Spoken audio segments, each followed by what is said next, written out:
The great thing about Pinterest is that it just lives on.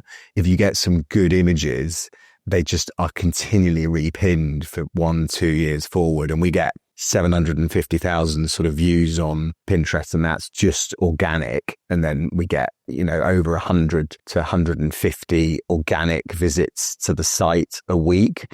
So it's an important thing to drive traffic really for us.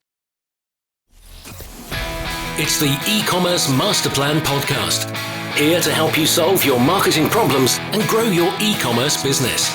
Cutting through the hype to bring you inspiration and advice from the e-commerce sector and beyond. Here's your host, Chloe Thomas. Hello and welcome. It's awesome to have you here. Thank you for hitting play and choosing to listen to one of our inspiring guests. As you know, well, if you're a regular listener, you'll know this. If you're not, great to have you here. You're about to find something out about us. Me and the team get loads of joy and excitement when you guys rave about us on social. Let's be honest, mainly LinkedIn or in List or on blogs. So we like to repay that joy by giving you a shout out. So huge thanks to AJ. Hey, AJ Saunders, who's been listening for 9 years. Well done, AJ. Long service or virtual pretend long service medal heading in your direction. But he did a lovely post on LinkedIn giving his takeaways from our episode with Cookie Hair Care, which is an awesome episode earlier this year. AJ, thank you so much for doing that. And we love the fact you are still tuning in 9 years on. And hopefully I'll see you at a UK event sometime soon.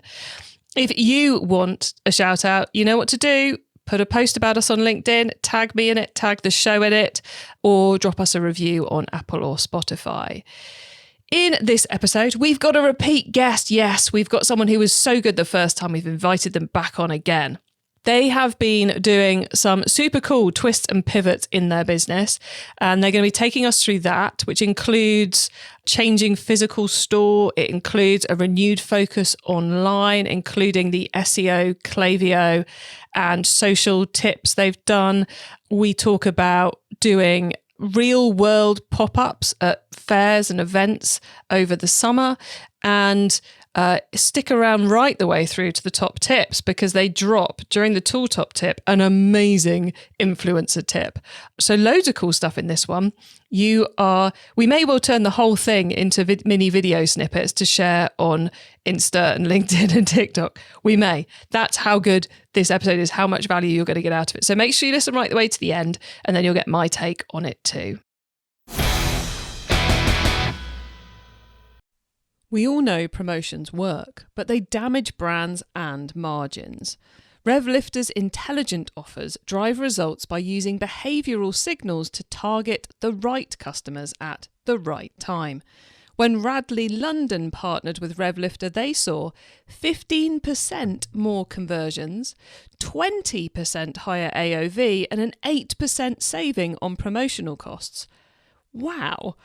Stop wasting discounts on people who would buy anyway. You can try RevLifter free for 90 days. Visit ecmp.info/RevLifter to learn more and let RevLifter handle the heavy lifting. That's ecmp.info/RevLifter. ecmp.info/RevLifter. And now to introduce our special guest. Nick Reed is the founder of Neem London, a men's fashion brand focused on making climate-conscious clothing. He also has a phenomenal background in men's fashion buying. He was instrumental in taking Charles Tyrwhitt from 10 million to 200 million. He spent 4 years driving buying efficiency at Moss Bros. And now Neem London was founded in 2021, sells via its Shopify store and London shop, and they are doing 400 to 500,000 a year. Hello, Nick. Hello. Thanks for having me back. Super thrilled to be here again, and nice to see you and to hear from you again. Great to have you here. Always fascinating learning from you, Nick. I love following what you're putting out there on LinkedIn. So to get to do kind of a proper interactive two-way chat about some of these things is awesome. How has the last year been? Because it's been about a year since you were last on the show. It's been interesting, and we had to pivot a little bit. I mean, we had a store in Piccadilly Arcade where we were quite lucky. We'd secured a turnover-only deal on that. So we were there for 18 months, and it was a phenomenal location for us and increasingly acquired customers. And as we worked the location and the area, and we had a lot of events there, it just got bigger and bigger.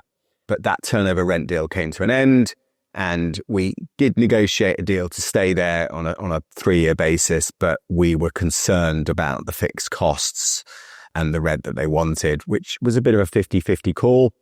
But we decided to close. We had an opportunity for a new store in Lamb's Conduit Street, which we've opened, which is a quieter location. But more importantly, we've had to pivot more into online. So we were sort of almost 50% out of the shop and then 50% online. And once we'd closed Piccadilly, it was clear that we weren't going to generate the same income from Lamb's Conduit Street. So we therefore had to pivot much more into online and work that much harder. Whereas anyone who knows who has a store is quite labor intense and can be quite rewarding.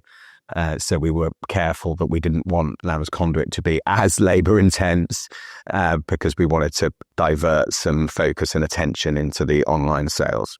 It's interesting, isn't it, how a store is not a store is not a store, if that makes sense, you know?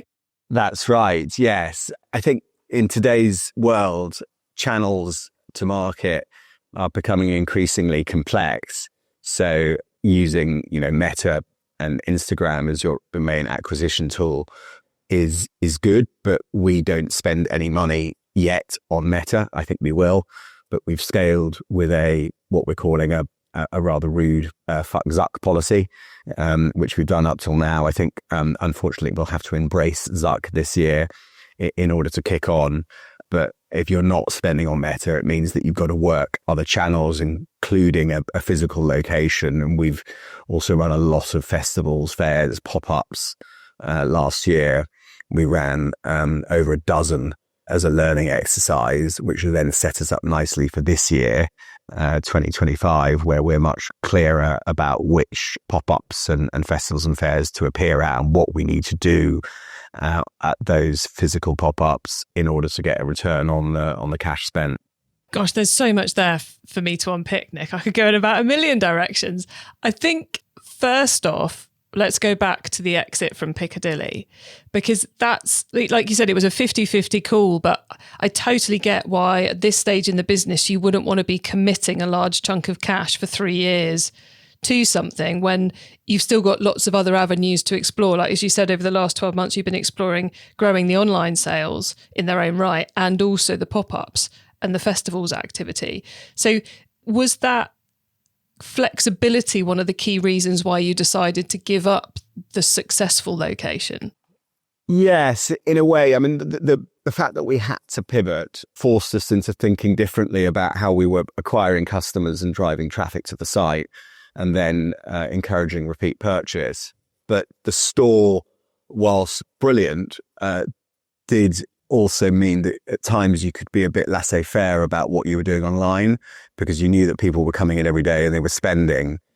And because we got it up and running in terms of stock and merchandising and the way in which we acquired customers there, that we probably neglected what we were doing online.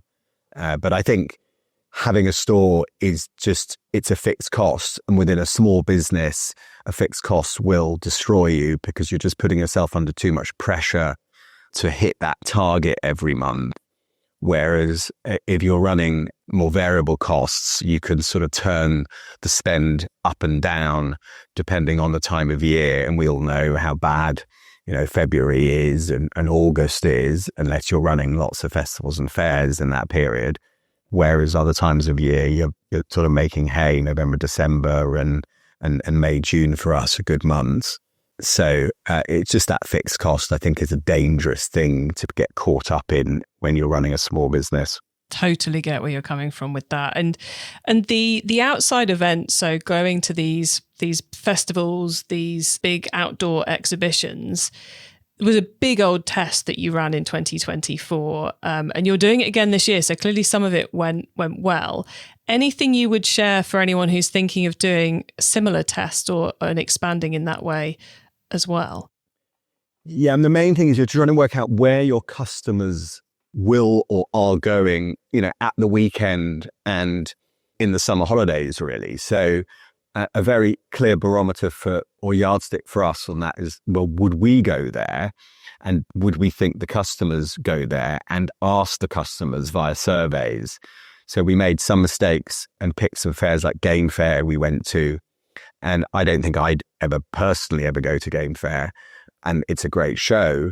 And then when we did a poll on our customers post appearing there, it became clear that not many of our customers go there. So my simple rules are: go where you would go where you think your customers might go, and try and get some data on that, and whether that's sort of simple Instagram polls or surveys, or whether it's a more sophisticated survey, or whether it's just asking people in store, whether you're lucky, would you go there, or are you going there? And using your advocates, so your top 50 or 100 customers, high spending customers, and engaging them, just picking up the phone, meeting them for a coffee and asking them what do they think of this event.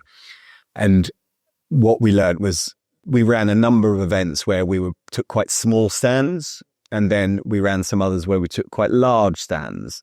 And our learning there was, as a test, it's okay to take a small stand, but if you're running the test, you've got to be clear that you think your customer is going there. So being a bit creative about, we've run a couple of pop-ups in hotels, and the hotels are the sort of hotel, or are the hotels that we know that our customers have stayed in. And then reaching out to those hotels and say, oh, could we run a pop-up there? And it might not be something that they're already doing, but they see it as energy that you're bringing to the hotel and adding something to, a room or a space or a reception. And you'll be amazed, even art galleries, they're quite open to having a pop-up at a much lower cost. So other than that, just our learning was take fewer locations, but go bigger and bolder. And then when we're there, we run a lot of soft selling activity. So that might be, as an example, we place keys around the festival or fair site and run a treasure map. And anyone who brings a key back to the stall, we then give a free something or other to. Could be a t-shirt, could be a sock. But that is then forcing them onto the stall. Then it creates a conversation, and then quite often they might have some friends with them who's then looking at the product, and then they end up buying. We also dot bananas around. We're having a bit of an obsession about bananas, which is a side story.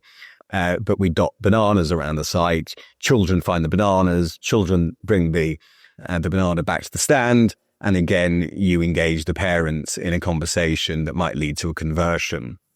And then having games on the stand as well. It could be chess, might be darts, and then also just giving out drinks and ensuring that the music is good on the stand if they allow you to play music. So you're creating an environment, a vibe on the stand that people want to just hang out in, have a drink, and they're learning about the brand and then hopefully purchasing. So thinking creatively about soft selling that might lead to slightly harder selling. Yeah, it is one of the things with these events is people are going there for an entertaining day out. So if you can create some entertainment, you create buzz, you get footfall, and then you create dwell time, and then that leads right the way back round to selling. So it's kind of when you think about it, it's like, well, obviously people are going to these events for a good day out, for a fun day out. So obviously we should create some fun. But so often that sort of thing doesn't occur until you're there going, oh, we're a boring stand. That's right. Yeah, you've hit it on. You've got to become a part of the fair or the festival. So the music and the games and try and drift out onto the concourse or the walkway. So you don't look just like a fashion or clothing brand. You look like you're a fun place to hang out. So, putting a chessboard out on the front creates a noise or an energy around someone playing chess, and then see people watching the chess. And it's that old sort of restaurant. You never want to go into an empty restaurant, but there's a few people in there. You're sort of intrigued about what they're doing. And, we see that in a shop day in, day out. If we have one or two people already in the shop, more people come in. Whereas if we don't have anyone in the shop, it's hard to then get people in because people are nervous and they're intimidated about going in somewhere that's quiet. So you've got to create a vibe in a way that isn't just about selling, but can be about games, music, treasure hunts. And then that leads to good conversation. And then you can offer them a drink, often soft for licensing rules. It means that they want to hang out there and give sweets to the children or give stickers. We create stickers as well. We put stickers and we give out nice treasure maps. But ultimately, it's about people remembering the time on the stand and then walking away saying, oh, that was fun. And it's creating a memory for them because, as you say, they're there to have a day out and to have some fun. I mean, it's clearly I'm assuming it's a customer acquisition activity more than a customer retention activity. But is your goal for each of these events to make a profit on their own P&L? Or is this, kind of a longer term customer acquisition strategy where we'll hook them in there, we'll follow up with them and we'll turn them into high lifetime value over time? Well, the latter really, but you need to capture the data. In today's world, not everyone is happy to give their email addresses. So, but we measure the number of customers that we've acquired, the value of the spend, and then we sort of divide that by the cost. And then we set ourselves a benchmark of how much it costs to acquire a customer. Similar tool that we use online. And then if it beats that, we then say it's profitable. So that's often linked to the cost you're spending on the stand, because the expensive festivals and fairs, it's quite difficult to get a return on unless you're recruiting, 30, 40, 50 plus customers who are running an AOV at, 140, 50 plus. But yeah, we do a simple sort of sum up of customers and spend and then divide it by the cost. And then in addition, we continue to look at whether they're repeat purchasing. And then from that, we've decided which festivals and fairs to appear at this year. Nicely run through. So we mentioned online there, and because of the shift of the London store from location to location, you've been putting a lot more effort into the online side of things. As I joked before we hit the record button, what happens when an e-commerce store starts taking e-commerce more seriously? Clearly conscious decision, right? We're no longer in Piccadilly. We've got to up the sales online. What are the key levers you've pulled to increase those online sales? Well, I mean, multifaceted. The ones that we focused on were, flows in Klaviyo, and to make sure that we were looking closely at the data around the flows. So both open click and then obviously conversion, and then setting up different tributaries within the flows.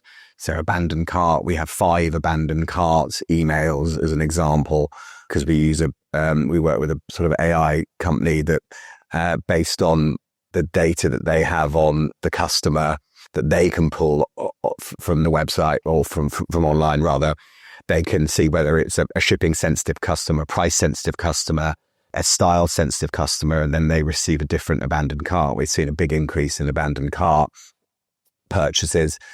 The same with Thank You Flow. We have different flows on Thank You Flow based on what they purchased. So we create different flows for an overshirt than we do for a t-shirt. So it's a bit more about how to care for the product, how to style the product. So trying to offer benefit-driven emails. And then also on the welcome flow, we have quite a long welcome flow now that goes on for about 60 days. So they stay out of campaigns for those 60 days unless there's a big campaign launch, like a new season or a new product or an offer that is quite engaging. We don't send them any campaign weekly emails when they're in the long welcome flow. And then we work hard on that welcome flow to make sure that if it's not getting a good open click or conversion rate, we work hard on the messages and previews and the design of the email to ensure that they are working. So not just putting Klaviyo flows live, but actually optimizing them, extrapolating them, and really making them work for you. That's right. Looking at the data quite often and quite regularly. And then the other thing on campaign emails is we tend to send 3 versions of a weekly. We send a campaign email once every 7 days, which I'm told is not enough by some, and then too much by others. I'm never quite sure what's right. But we send 3 versions. So we send a version to customers, a version to highly engaged leads, and then a version to less engaged leads. And then we changed the buckets of engaged and highly engaged leads quite regularly. So we're always aiming for an open rate of above 65% and we cleanse the data quite regularly. So Klaviyo we worked hard on. The other area we worked very hard on is SEO. We strategically worked out what we wanted to be known for as a brand, what we wanted to be known for with regards to fiber and fabric, and what we wanted to be known for products. We used some Google data for that, and then worked hard on drilling down into those areas around creating videos and then captions, SEO captions that relate on YouTube Shorts. Also creating blogs and then updating blogs quite regularly that we're getting some traffic, and then updating, housekeeping on the site like alt text and product descriptions. But the important point is that it's strategically run around the areas that we want to be known for. For us, a big thing is sort of middle-aged sort of Gen X style. So we try and create benefit-led either video or written form content that supports that overriding message of how to dress well in your 50s. And YouTube Shorts. So have you got a thriving YouTube channel, or is this literally Shorts driving back to the site? A bit of both, really. So yeah, we're working on the YouTube channel. It's getting there. But repurposed videos that we've created for, Reels and a little bit TikTok. And then we create more how-tos on YouTube, and then make sure that the description of the video relates to the SEO. So if we know that sustainable menswear for us is important, so we try and include sustainable menswear in the video title, that then boosts the Google ranking a bit more. Got you. I think you're the first brand I've heard of in fashion who's really going after the YouTube Shorts. So very interesting there. And the other one we've worked hard on is Pinterest. So we've run a few different campaigns with Pinterest, sometimes with a good response and conversion and sales and ROAS, if ROAS is a thing, and sometimes not. But we get good organic traffic from Pinterest. And again, it's quite SEO focused, Pinterest, to get it right. And the great thing about Pinterest is that it just lives on. If you get some good images, they just are continually repinned for 1-2 years forward. And we get 750,000 sort of views on Pinterest, and that's just organic. And then we get, not a lot, but we get, over 100 to 150 organic visits to the site a week. So from a fashion perspective, I would really recommend Pinterest. It's a longer burn, but it's an important thing to drive traffic really for us. And then Instagram still continues to do quite well, but we do need to spend in that area. E-commerce Master Plan is supported by some of the greatest companies in the e-commerce sector. Here's a reminder of who they are. We all know promotions work, but they damage brands and margins. RevLifter's intelligent offers drive results by using behavioural signals to target the right customers at the right time. When Radley London partnered with RevLifter, they saw 15% more conversions, 20% higher AOV, and an 8% saving on promotional costs. Wow! Stop wasting discounts on people who would buy anyway. You can try RevLifter free for 90 days. Visit ecmp.info/RevLifter to learn more and let RevLifter handle the heavy lifting. That's ecmp.info/RevLifter. ecmp.info/RevLifter. It's time for the top tips round. I love this section because it gives me and our listeners some really quick ideas for taking our businesses to the next level. So, Nick, are you ready for the top tips? I hopefully am. Awesome. Yeah. The book top tip. If everyone listened to this podcast agreed to take Friday off and read a book to make their business better, which book would you recommend? I'm not so good at books. I'm a bit sort of ADHD sort of, I can't, So I like Hungry podcast by Dan Pope, which is mostly about food and drink brands, but there's some really good snippets in there that you can then rework. There's also another podcast that doesn't come out so often called Brand Growth Heroes by Fiona Fitz that, again, I think has some really good tips that you can take from other businesses, not necessarily in your sector, but then adapt them to your category.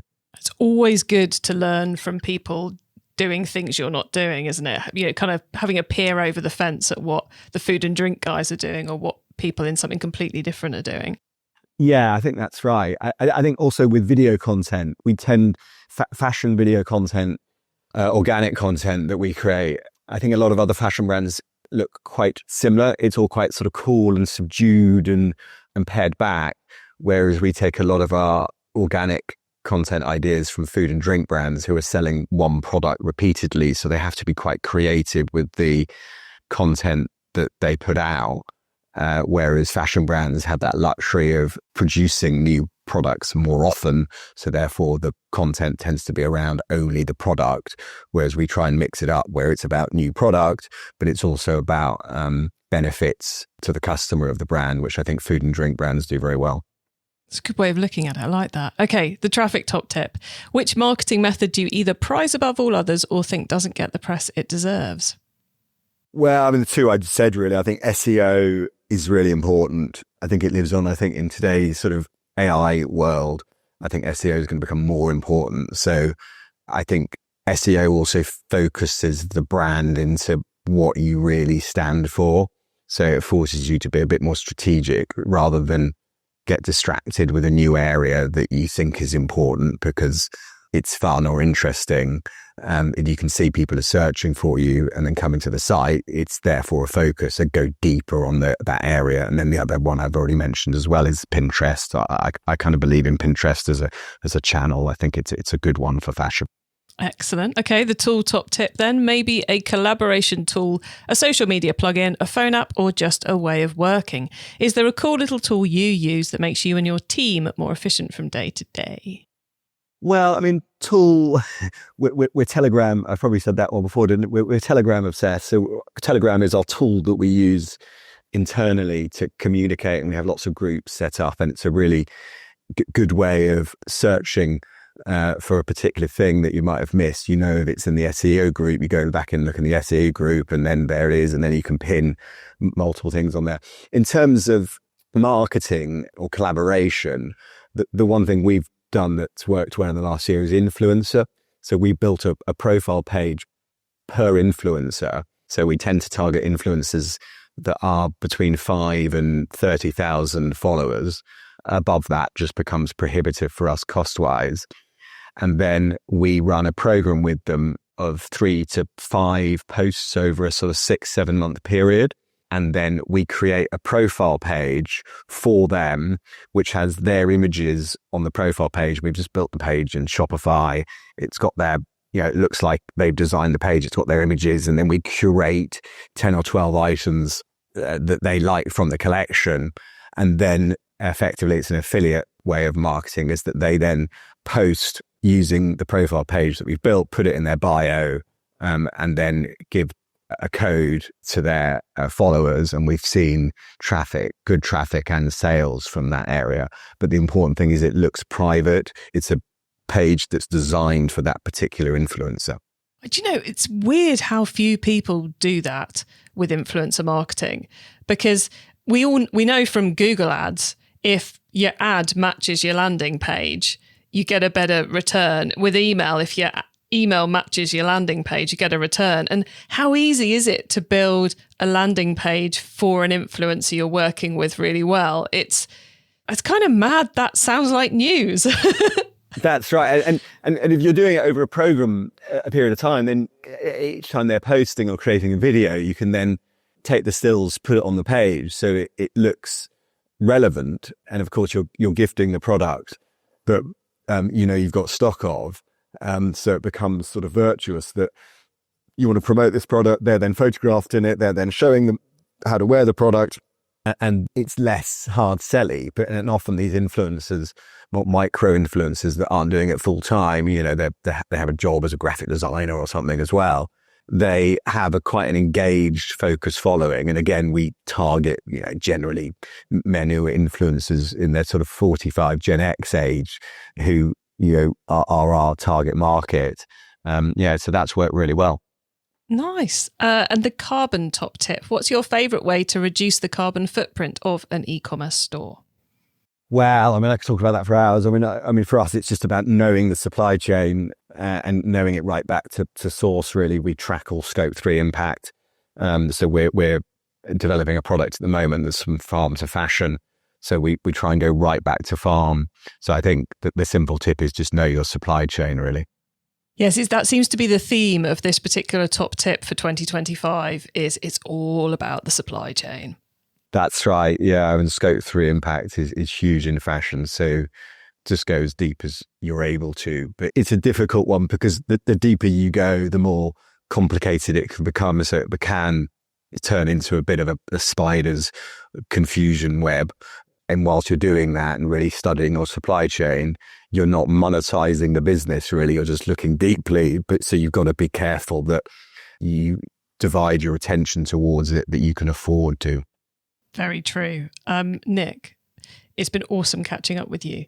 Now, before you say goodbye, could you please let the listeners know where they can find you and your business on the web and social, please? Yeah, I'm on LinkedIn, so just look for Nick Reed. I'm on LinkedIn a lot. And then neemlondon.com is where we are. We're at 38 Lambs Conduit Street if you're in London ever. And then if anyone would like to meet virtually or in person, LinkedIn is the best place to find me. Just look for Nick Reed. Because I believe, Nick, now is a great time for people to get in contact with you because you've made some time available to help other people via consulting, haven't you? That's right. I've been doing a bit of consulting the last year or two. So yeah, anyone who wants any either sort of small paid or free advice in any area, could be sourcing, could be looking at Scope 3 impact or how to help with a sort of micro brand. Please get in touch. There you go, everybody. There's a top opportunity for you. Nick, thank you so much for being on the podcast. It's always fascinating catching up with you. So thanks for bringing your genius along again for this episode. Genius, thanks very much. Bless you. Thanks.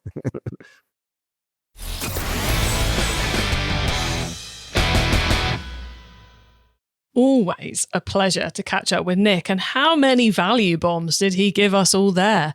We got great tips on Pinterest, on Instagram, on influencer, that influencer landing page. Why are more of you not doing that? We also got his very cool take on how to make those festivals and events, those pop-ups work. Loved the idea of doing pop-ups with the hotels your customers go to or art galleries where obviously the cost is going to be low because that's not how they make their money. They make their money in other ways and you're just helping them get footfall. So I loved lots of that. And of course, the piece we started off with, which is, making sure your physical location is the right physical location with you, and the Klaviyo tips. How could I have forgotten those? Lots for all of you to unpick there. You can get your hands on our notes from this episode, including those top tips and the links to what we mentioned by heading over to ecommercemasterplan.com. You can also use our direct to episode short links. Just put ecmp.info/the number of this episode into the URL bar and you'll be redirected straight to the right page on the website. And when you get to the website, you can also add yourself to our email list. If you liked this episode, then make sure you check out episode 479, which was our first chat with Nick 12 months ago. And if you want more on fashion, go to ecmp.info/fashion, where you will find all our fashion episodes on the website. Thank you so much for tuning in to this and every episode that you do of the e-commerce master plan podcast. We bring you a new interview every week to inspire and help you to succeed and thrive with your businesses, including becoming more sustainable. So if you know someone this show can help, please tell them to listen to the e-commerce master plan podcast. I hope you have a great week and don't forget to keep optimizing. Thank you for listening to the e-commerce master plan podcast. Find out more at ecommercemasterplan.com/podcast. Stop wasting discounts on people who would buy anyway. Try RevLifter free for 90 days. Visit ecmp.info/RevLifter to learn more.